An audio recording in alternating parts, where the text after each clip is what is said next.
Okay, today we started with the question you see here: what force acts to accelerate the pendulum toward its equilibrium position? Now, for small displacement, again, if you weren't here, because we did have one person absent, but you should stop and answer this question yourself before you go on. Okay, small displacement implies that the tension is approximately equal to the weight of the pendulum. I should probably say it's approximately equal, but it's a very good approximation. And that's the approximation we use. Okay? That means that, well, also the vertical component of the tension is close to the tension. So the Ty is approximately equal to the tension. The magnitude of the tension is equal to the magnitude of the Y component. The Y component is equal and opposite to the gravitational force. And Tx is the net force. Okay? The Y component balances the gravitational force, and we get a net force back toward the equilibrium. Now this is small displacement. All this is approximate depending on the small displacement. If the displacement isn't small, then we don't have anything close to Y equilibrium, for example, because the pendulum moves significantly downward.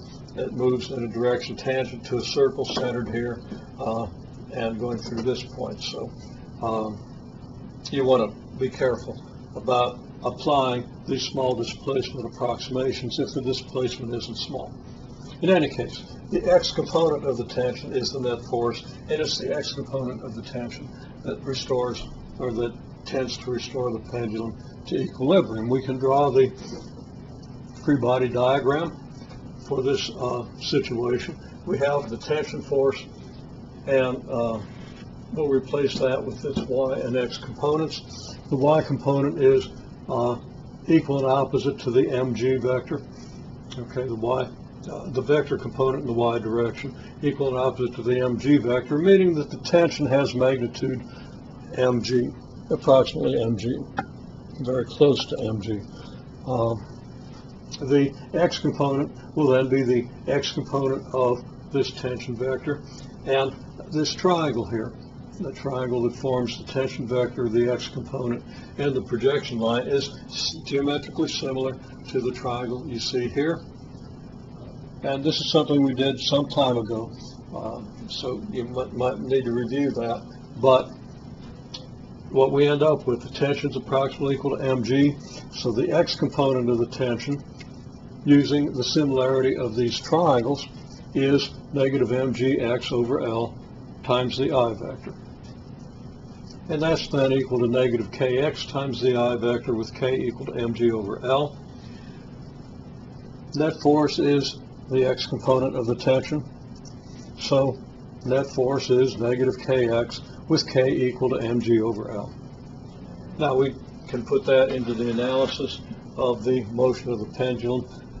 The differential equation is mx double prime, which is ma. So there's a question in class. I said I would address this in the notes. Okay, mx double prime is ma. Since a is x double prime, that's equal to negative kx. We run through the usual analysis of this equation.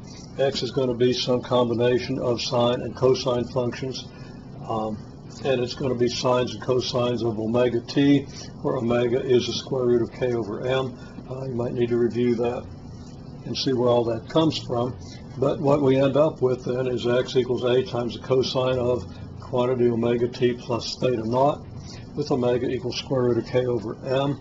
And the square root of k over m for the pendulum, since k is mg over L, k over, well, here we have it, k is mg over L, so k over m, we divide mgl over m by m, the m's divide out, and we end up with g over L. It follows that for a pendulum, omega is square root of g over L, and we can substitute that.